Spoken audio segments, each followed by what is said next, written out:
اہل بیت اطہار علیہ السلام کے حضور ادائے احترام کے لیے ان کے وارث کے حضور ان کی جد امجد کی شہادت کی تسلیت پیش کرنے کے لیے ماہ محرم ایام اعضاء کا آغاز ہے، ان کے حضور عرض تسلیت پیش کرنے کے لیے درود بھیجیں محمد و آل محمد پر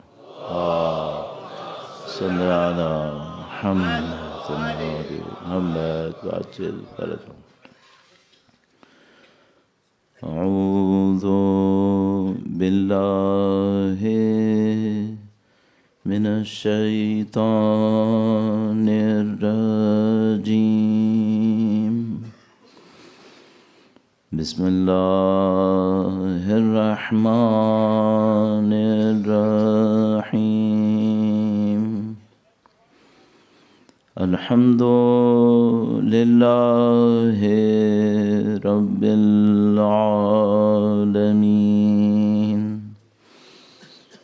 والصلاة والسلام على سید الانبیاء والمرسلین حبیب الہ العالمین ابی القاسم محمد علی محمد وعلى آلہ الطیبین الطاہرین سیما بقیت اللہ فی الأراضین قال اللہ تعالی فی کتابہ الکریم بسم اللہ الرحمن الرحیم ام حسبت ان اصحاب الکہف والرقیم كانوا من آياتنا عجبا. درود بھیجے گا محمد و آل محمد پر صلی علی محمد و آل محمد وعجل فرجهم. پروردگار عالم کا انتہائی شکر، انتہائی احسان خدا متعال کا، اس نے ہمیں ایک بار پھر یہ توفیق نصیب فرمائی ہے سید الشہداء کی عزا میں شرکت، سید الشہداء کے غم میں گریے کی سعادت، اور انشاءاللہ ایک بار پھر عہد سید الشہداء کے ساتھ کہ مولا آپ کے پرچم کو سر بلند رکھیں گے انشاءاللہ، نسلوں بعد نسل قیامت تک خدا اس پرچم کو ہماری نسلوں میں قرار فرمائے. انشاءاللہ ہمیں اس پرچم کے ساتھ وفاداری کرنے کی سعادت نصیب فرمائے. شب جمعہ تمام مرحومین کی مغفرت کے لیے، وہ تمام لوگ جو عزاداری سید الشہداء میں دنیا سے رخصت ہوئے، ان سب کے درجات کی بلندی کے لیے، آپ کے اور ہمارے مرحومین بالاخص، اور جو لوگ اس شہر میں کہیں پر بھی، اس دنیا میں کہیں پر بھی اہل بیت کے چاہنے والے دفن ہیں، ان تمام کے درجات کی بلندی کے لیے درود بھیجیں محمد و آل محمد پر صلی علی محمد آل محمد وعجل فرجهم. خدا متعال کی دی ہوئی توفیق سے کل آپ کی خدمت میں کچھ سوال پیش کیے، اور آج میں چاہتا ہوں کہ بلا کسی مزید تمہید مقدمے کے ہم ان سوالوں کی طرف جانے کی کوشش کریں، ان کے جواب کو حاصل کریں. ظاہر ہے کہ یہ ایک دو دن کا کام نہیں ہے، اور اسی لیے عشرہ مجلس اس کے لیے رکھا گیا ہے کہ اس کے اوپر مستقل گفتگو کی جائے اور اس کو حل کرنے کی کوشش کی جائے. ایک بار پھر درود بھیجے گا محمد و آل محمد پر صلی علی محمد و آل محمد وعجل فرجهم. ایک بار پھر درود بھیجے گا محمد و آل محمد اللہم صلی علی محمد و آل محمد. ایک بار پھر تمام توفیقات کے حصول کے لیے انشاءاللہ میرے ذہن پہ بار بار شب جمعہ کا ایک بوجھ ہوتا ہے. جب بھی شب جمعہ ہوتی ہے، ابھی جمعے کی شب کا ٹائم شروع نہیں ہوا، لیکن میں اس کے لیے چند جملے بولنا چاہتا ہوں تاکہ پہلے اس دباؤ سے اپنے آپ کو باہر نکال پاؤں. چند جملے عرض کروں گا. درود بھیجے گا محمد و آل محمد پر. صلی علی محمد آل محمد وعجل فرجهم. شب جمعہ گویا خدا تعالی نے اہل بیت کے چاہنے والوں کو خاص موقع نصیب کیا ہے. دوسری قوموں میں شب جمعہ کا اتنا احترام نہیں ہے. الحمدللہ ہمارے پاس روایات میں بہت زیادہ احترام ہے. اور مجھے یہ لگتا ہے جیسے کوئی بھی آپ عبادت کا عمل انجام دیتے ہوں پورے ہفتے، بہت سارے لوگ رات کو سونے سے پہلے کچھ اعمال انجام دیتے ہیں، شب جمعہ کو کچھ نہ کچھ ایکسٹرا ضرور کر لیں، چاہے ایک سورہ اور پڑھ لیں. مثلا پہلے ہی سونے سے پہلے کوئی سورہ پڑھتا ہوگا، ایک کام اور کر لیں. کیا ہوگا اس سے؟ مثلا ممکن ہے کہ کوئی دعائے کمیل ہر شب جمعہ پڑھتا ہو، سینٹرز میں آتے ہوں، سینٹرز میں نہیں آ سکتے گھر میں پڑھ لیں. بہت لمبی نہیں پڑھ سکتے، چھوٹی پڑھ لیں، یعنی تیز پڑھ لیں اس کو. لیکن شب جمعہ کچھ نہ کچھ ضرور کریں، کیونکہ مجھے یوں لگتا ہے کہ جب ہم لوگ اس دنیا میں جائیں گے تو وہاں بہت ساری چیزوں میں ہم یہ خواہش رکھیں گے کہ کاش ہم اس گروپ کے ساتھ اٹیچ ہو سکتے ہوتے. کوئی ایک گروپ ہوگا جو شب جمعہ کا احترام کرنے والوں کا ہوگا. اگر مجھے اس سے اٹیچ ہونا ہے، شاید میں بہت کچھ نہیں کر سکتا، لیکن کوئی چھوٹا سا کام کر کے اپنے آپ کو اٹیچ کرنے کی کوشش کروں. تو شب جمعہ کی بہت سارے اعمال ہیں، عبادتیں، نمازیں ہیں، کوئی ایک لے لیجئے اور اس کے اوپر توجہ دیں. دعائے کمیل سب سے مشہور ہے. اس کے علاوہ مثلا آپ اپنے مرحومین کے لیے کوئی نماز پڑھ لیں سونے سے پہلے، یا کوئی دعا کر لیں. اور خاص کر مرحومین کو یاد رکھنا بہت ضروری ہے. نہیں معلوم کون کون سی برکتیں خدا نصیب کرتا ہے. اور ایک جملہ، بس آخری جملہ اس سلسلے میں کیا عرض کروں گا.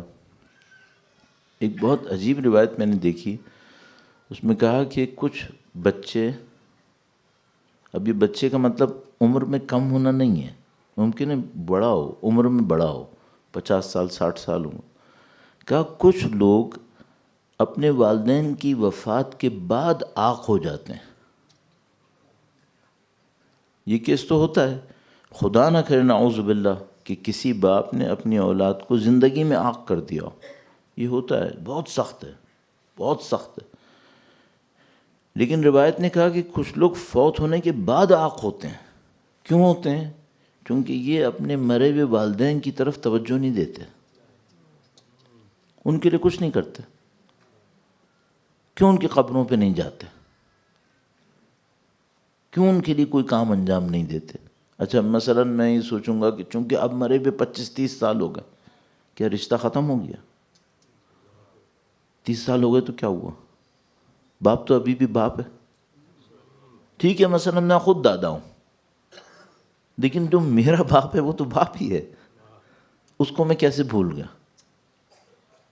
یہ اپنی زندگی میں مسلسل دیکھنا پڑے گا کہ یہ جو والدین کا احترام ہے یہ ٹائم باؤنڈڈ نہیں ہے، ایج باؤنڈڈ بھی نہیں ہے.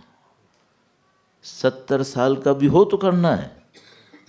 آیت اللہ شیخ مرتضیٰ انصاری بہت بڑا نام ہے علم دین کے اندر، اور ان کی کتابیں رسائل مکاسب سب طالب علم پڑھتے ہیں.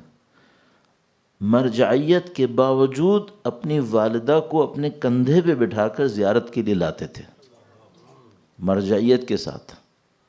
اللہ اکبر. تو یہ شب جمعہ اور شب جمعہ کے موقع پر مرحومین کے لیے، اور مرحومین میں خاص کر اگر کسی کے والدین دنیا سے رخصت ہوئے ان کے لیے زندگی کا حصہ بنانے کہ کچھ نہ کچھ اپنے انجام دینا ہے. اور ظاہر ہے کہ آج کل ماہ محرم اور ایام اعضاء ہیں، تو اس سلسلے میں کوئی نہ کوئی ایسا عمل شب جمعہ کے لیے اور جمعہ کے لیے، جمعے کے دن کوئی چیز ایسی ہو جو وقت کے امام سے منسوب ہو، کوئی نہ کوئی کام ایکسٹرا کرنا. تو اگر ہر روز زیارت آل یاسین نہیں پڑھ سکتے، کم سے کم جمعے کے دن پڑھ لیں، تاکہ ایک اٹیچمنٹ، ایکسٹرا اٹیچمنٹ ہو.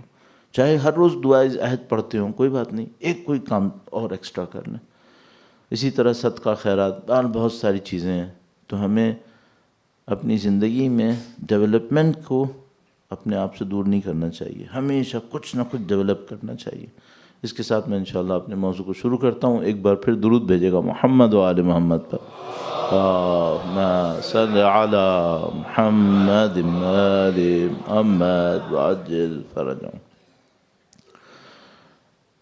یہ جو ذمہ داری ہمیں سید الشہداء کی اعضاء کے ساتھ ملی ہے اور اہل بیت اطہار علیہ السلام کی مودت میں جو ہمیں ذمہ داری ملی ہے، یہ ذمہ داری کیا ذمہ داری ہے؟ آیا اس کی ادائیگی 1 گھنٹے کا کام ہے، 2 گھنٹے کا کام ہے، کچھ ایکٹیویٹی ہے، یہ زندگی کا کیا حصہ ہے؟ تو کل میں نے آپ کی خدمت میں عرض کرنے کی کوشش کی کہ دیکھو ہم سب کو معلوم ہے سید الشہداء کا جو عمل تھا، اب میں نے کل عرض کیا، آپ اس کو تحریک کہیں، آپ اس کو انقلاب کہیں، آپ اس کو موومنٹ کہیں، یہ یونیورسل ہے. پہلے دن جو سید الشہداء نے فرمایا مثلی لا یبایع مثلہ، یہ جو لہجہ ہے یہ لہجہ یونیورسل ہے. میرا جیسا اس جیسے کی بیعت کبھی نہیں کرے گا. سید الشہداء صرف اپنے لیے نہیں فرما رہے، اپنے جیسوں کے لیے بھی فرما رہے ہیں. صرف یزید کے لیے نہیں کہہ رہے، یزید جیسوں کے لیے بھی. اب میں نے کل آپ کی خدمت میں سوال رکھا تھا، ہم اس معاملے میں کہاں کھڑے ہیں؟ یعنی میں ذاتی طور پہ، آپ اپنے طور پہ. آیا اس گیم میں ہم لوگ، سوری میں اس کو گیم کہہ رہا ہوں، اس معاملے کو آبزرور ہیں ہم لوگ؟ آیا اہل بیت نے ہمیں نیوٹرل آبزرور کے طور پر ایکسیپٹ کیا ہے؟ یعنی مثلا کربلا کا واقعہ ہو رہا ہے، میں ایک پہاڑی پر آبزرور ہوں جو اہل بیت کو چاہتا ہے، پسند کرتا ہے، شاید روتا بھی ہے، لیکن آبزرور ہوں. تو یہاں مجھ سے کوئی سوال نہیں کرے گا کہ تم آبزرور کیوں ہو، پارٹیسپیٹ کیوں نہیں کر رہے. میں بعض اوقات یہ دیکھتا ہوں، یہ فوٹوگرافرز جو ہیں وہ مثلا بہت مشہور ایک فوٹو آپ کو یاد ہوگا پرانے زمانے میں پبلش ہوئی تھی کہ ایک بچہ کسی فیمن کے نتیجے میں مر رہا تھا اور اس کے سر پر ایک پرندہ اسے کھانے کے لیے بیٹھا ہوا تھا. صحیح ہے، بہت مشہور فوٹو، ہاں ایتھوپیا کی تھی. تو تصویر دیکھتے ہی پہلی چیز ایک بات ذہن میں آتی ہے، یہ صرف آبزرو کیوں کر رہا تھا؟ اس نے بچے کو بچایا کیوں نہیں؟ اچھا ممکن ہے کوئی یہ کہے کہ نہیں وہاں پہ فار ایگزامپل مثلا 2000 چلڈرن will die، نہیں یہ کوشچن نہیں ہے. اس کو کیوں مرنے دیا؟ فوٹوگرافر کہہ سکتا تھا کہ مثلا میرے پاس 2000 چلڈرن کے لیے تو بریڈ بھی نہیں تھی، ایک تھی، اس بچے کو کیوں نہیں بچایا؟ تم آبزرور کیوں ہو؟ تو مجھے اپنے آپ سے ایک سوال کرنا ہے. ٹھیک ہے میں مثلا طالب علم ہوں، دنیا میں جاتا ہوں، مجلسیں پڑھتا ہوں، اس میں میں پارٹیسپیٹ کر رہا ہوں. جو سید الشہداء نے جو اصل معرکہ پوری دنیا کو دیا ہے اس میں پارٹیسپیشن کر رہا ہوں یا آبزرور ہوں؟ میں کون ہوں؟ یہ مین کوشچن ہے جو ہمیں اپنے آپ سے پوچھنا ہے. کیوں ایسا پوچھنا ہے اور کیا کرنا ہے کہ پھر میں آبزرور نہ رہوں، پھر میں پارٹیسپیٹ کروں اس کو. کیوں ایسا کروں؟ کل امام تشریف لائیں گے انشاءاللہ، ان کی تشریف آوری کی تعجیل کے لیے درود بھیجیں محمد و آل محمد. صلی علی محمد آل محمد وعجل فرجهم. یہ لندن ہے، یورپ کا حصہ ہے. اس کا کربلا سے فاصلہ، مکہ سے فاصلہ کئی ہزار کلومیٹر ہے. امام مکہ میں آئیں گے، بعد میں جس ملک کو ہم اس وقت عراق کہتے ہیں اس طرف جائیں گے. موسٹ پروبیبلی امام کا کیپٹل کوفہ میں ہوگا. صحیح ہے؟ آپ یہاں آبزرور رہو گے یا پارٹیسپینٹ؟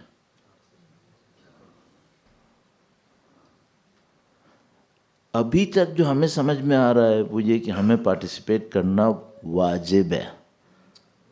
میں آپ سے سوال پوچھتا ہوں، مستحب ہے یا واجب ہے؟ اوجب الواجبات، واجب سے بڑھ کر ہے. کوئی واجب اگر ذہن میں اپنے لاؤ اس سے بڑھ کر ہے. کیوں؟ کوئی یہ نہیں کہہ سکتا مولا میں نماز پڑھ رہا تھا اس لیے میں آپ کی شرکت کے لیے نہیں آیا. نہیں کہہ سکتا. مولا میں حج کر رہا تھا اس لیے میں نہیں آیا. حج سے بڑا واجب ہے یا نہیں ہے؟ جب سید الشہداء نے حج چھوڑ دیا تھا تو حج کرنا صحیح تھا اس وقت؟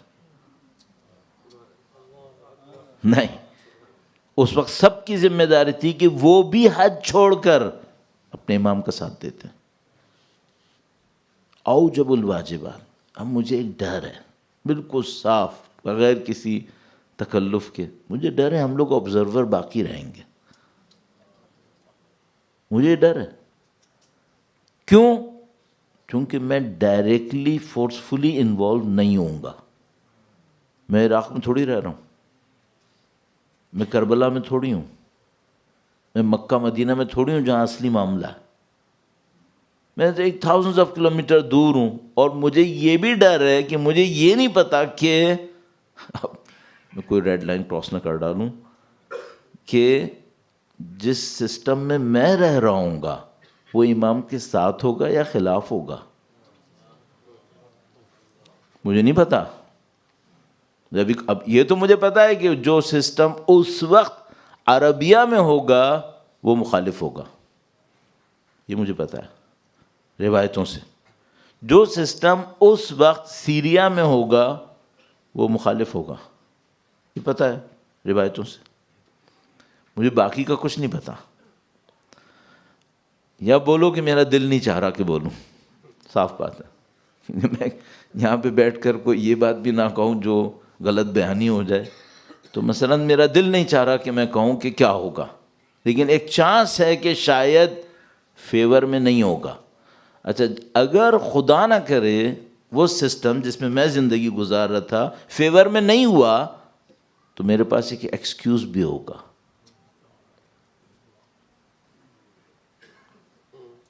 کیوں؟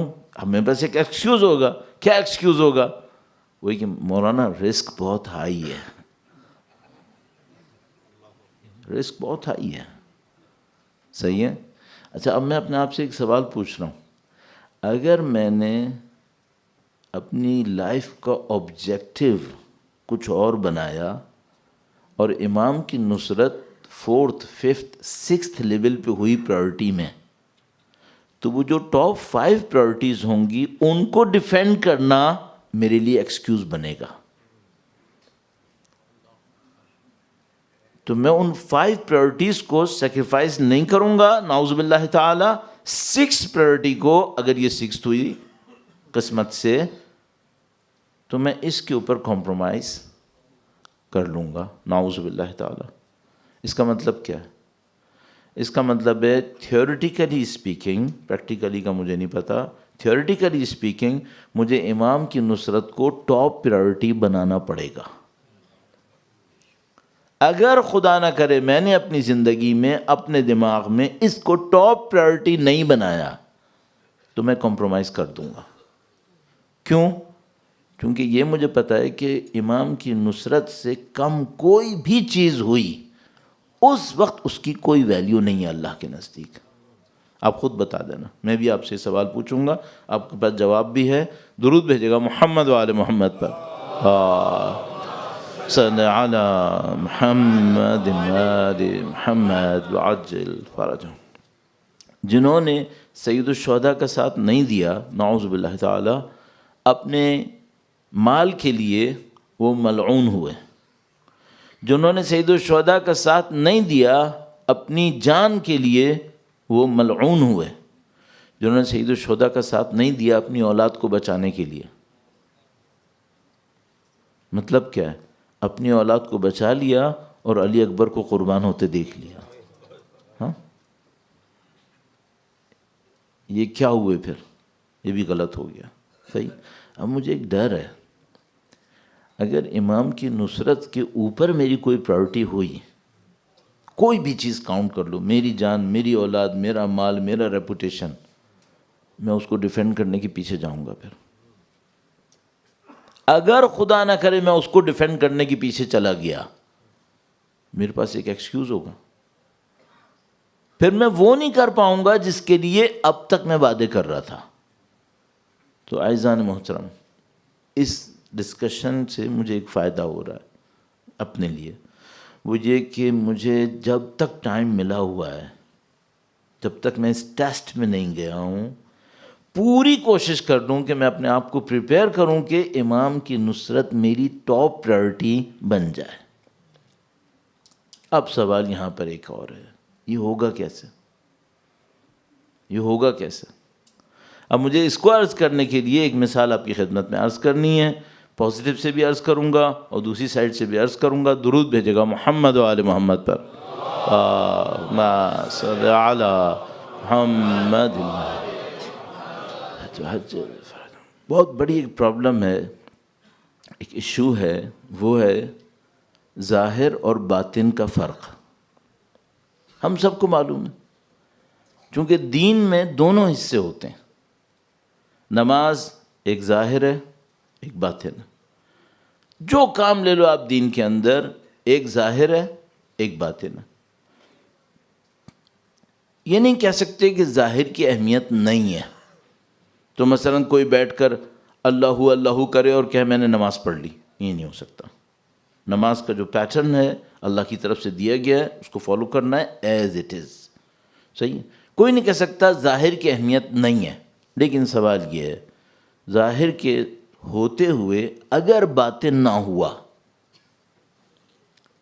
اگر پوری آئیڈیالوجی نہیں ہوئی تو کیا ہوگا؟ اب میں اس کی مثال عرض کرتا ہوں۔ جب ہمارے ہاں کوئی فوت ہوتا ہے، کوئی بڑی مشکل آتی ہے، تو ہم کہتے ہیں انا للہ و انا الیہ راجعون۔ یہ ساری ہم سب کے درمیان ایک طریقہ ہے، رسم ہے، دین کی بنیاد ہے، قرآن کی آیت ہے، انا للہ و انا الیہ راجعون۔ اچھا، اب فرض کر لو ایک آدمی نے کسی مشکل کے اوپر انا للہ و انا الیہ راجعون کہہ دیا، ٹھیک ہے؟ یہ کہنا کافی ہے یا کوئی بیک گراؤنڈ بھی ہے اس کا؟ وہ بیک گراؤنڈ کیا ہے؟ آپ سفر کرنے جائیں گے پاکستان جیسے ملک میں اور مڈل ایسٹ وغیرہ میں، کسی ایئر لائن میں ہوئے تو وہ وہاں پر آپ کے لیے دعا پڑھیں گے، سبحان الذی سخر لنا ھذا وما كنا له مقرنین۔ پہ جا رہا ہوتا ہوں، ان کے لیے دعا کرتا ہوں تاکہ خدا میرے دل کو ان کے لیے اور ان کے دل کو میرے لیے نرم کر دے۔ یہ کام تو میں ہی کرتا ہوں۔ دوسرا کام میں یہ کہتا ہوں خدا مجھے کچھ ایسا بنا دے کہ میں جس حب اہل بیت کے ساتھ وہ آ رہے ہوں اس میں اور بڑھانے کا سبب بن جاؤں۔ شاید میں اس قابل نہیں ہوں، قطعاً نہیں ہوں، لیکن خدا تو سب کچھ کر سکتا ہے، تو مجھے ایسا بنا دے۔ آپ کے سامنے عرض کر رہا ہوں بالکل ایمانداری سے، تو میں خدا سے کہتا ہوں خدایا مجھے ایسا بنا دے کہ میں ان کو غم حسین میں رلا سکوں۔ میں نہیں چاہتا کہ کوئی سید الشہداء کے غم کے ساتھ بھرے ہوئے دل کے ساتھ یہاں پر آئے اور روئے بغیر چلا جائے، نہیں، میں نہیں چاہتا۔ میں چاہتا ہوں امام حسین کے غم میں روں، خود بھی روں، لوگوں کو بھی رلاؤں۔ مجھے پتہ ہے یہ ڈیوٹی ہے، مجھے پتہ ہے یہ کام ہے، اور کل مجھے یقین ہے کہ یہ ایک ایک آنسو ہمارے لیے قیمتی ہے، ایک ایک آنسو قیمتی ہے۔ آپ دنیا میں کسی کے لیے کچھ کرو تو اگر آدمی بڑی طبیعت کا ہوگا، اچھی طبیعت کا ہوگا تو آپ کے لیے بھی کچھ کرے گا۔ آپ ایک امام حسین کے غم میں رو، اب پوری کائنات ہے جو تمہارے لیے کھڑی ہے، پوری کائنات کھڑی ہے۔ کیسے کہہ دیا بھائی آپ نے پوری کائنات کھڑی ہے؟ وہ تمہاری ہمدردی میں کھڑی ہیں جن کے لیے رسول اللہ کھڑے ہو جایا کرتے تھے، وہ تمہیں دعا دینے کے لیے کھڑی ہیں۔ اللہ اکبر۔ کربلا انہی ایام کے ساتھ شروع ہو چکی ہے، کربلا شروع ہو گئی۔ بڑا عجیب وقت ہے۔ بی بی ام سلمہ سے روایت ہے، فرماتی ہیں کہ مدینہ تاریخ میں چند دن رویا ہے، ایسا رویا جس کی کوئی مثال نہیں ملتی۔ فرمایا ایک دن وہ دن تھا جب اللہ کے نبی کی وفات ہوئی تھی، فرمایا مدینہ رویا تھا۔ پھر بی بی ام سلمہ نے فرمایا پھر اس دن رویا جب حسین گئے تھے۔ مدینہ امام حسین کے غم میں اسی دن رو پڑا تھا جس دن سید الشہداء مدینے کو چھوڑ رہے تھے۔ کیوں ایسا تھا؟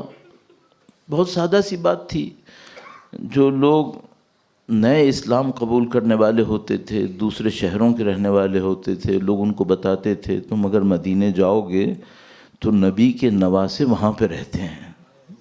لوگ دور دور سے آتے تھے اور لوگ رسول اللہ کے گھر کے سامنے، سید الشہداء کے گھر کے سامنے کھڑے ہو جایا کرتے تھے کہ جب امام حسین وہاں سے نکلیں گے تو ہم ان کی زیارت کریں گے۔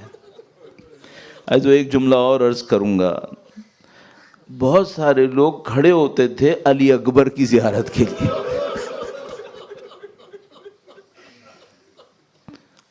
علی اکبر کی زیارت کے لیے، چونکہ سب بتاتے تھے کہ تم نے اگر رسول اللہ کو دیکھنا ہے تو علی اکبر کو دیکھ لو۔ رسول اللہ ایسے تھے۔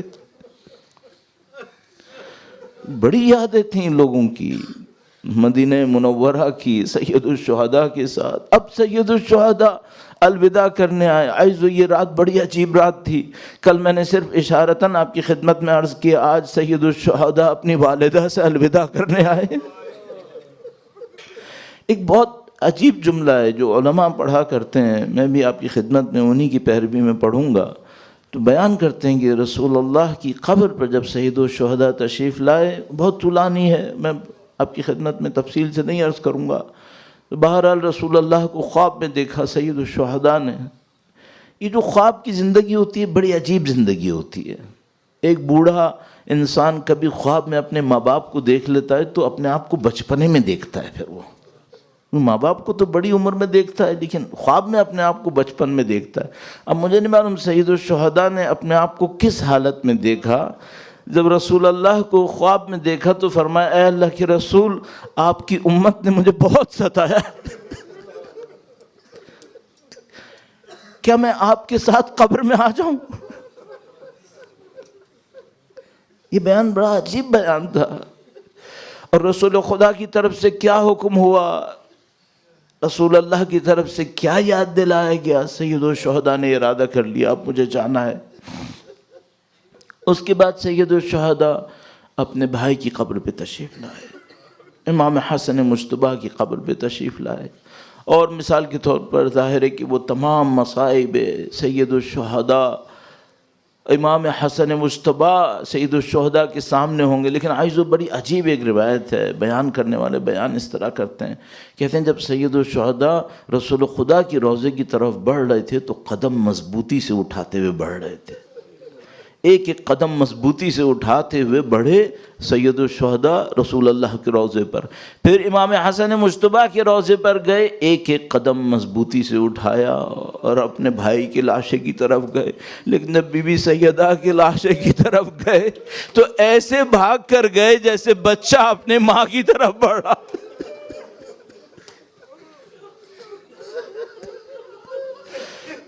ایسو یہ دوسرا الوداع ہو گیا۔ یہ پہلا الوداع کل میں نے آپ کی خدمت میں عرض کیا تھا، یہ دوسرا الوداع ہو گیا، لیکن میں ایک تیسرا الوداع ابھی عرض نہیں کروں گا۔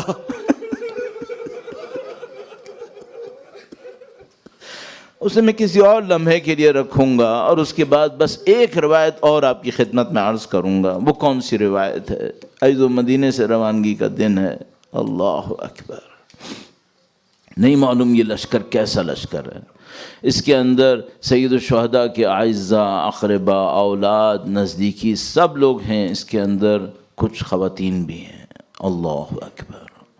عبداللہ ابن عباس جیسے مفسر قرآن بھی اس بات کو سمجھنے سے عاجز تھے کہ خواتین کیوں ساتھ ہیں، لیکن عزیزو بس ایک جملہ عرض کروں گا، کیا کوئی سمجھ بھی پایا کہ علی اصغر بھی ساتھ ہے؟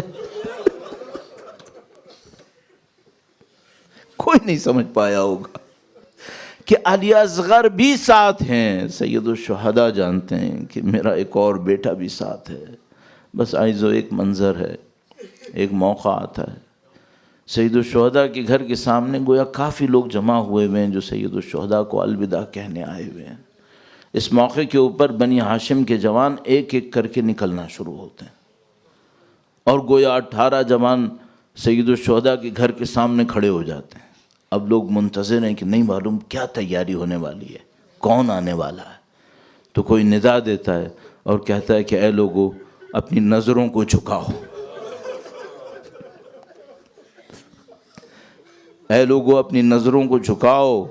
امیر المومنین کی صاحبزادی عقیلہ عرب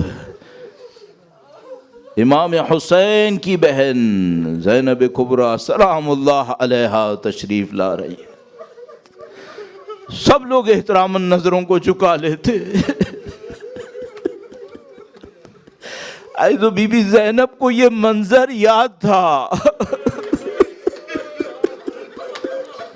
لہذا شام غریبہ میں پلٹ کر کہا میرے بھائیو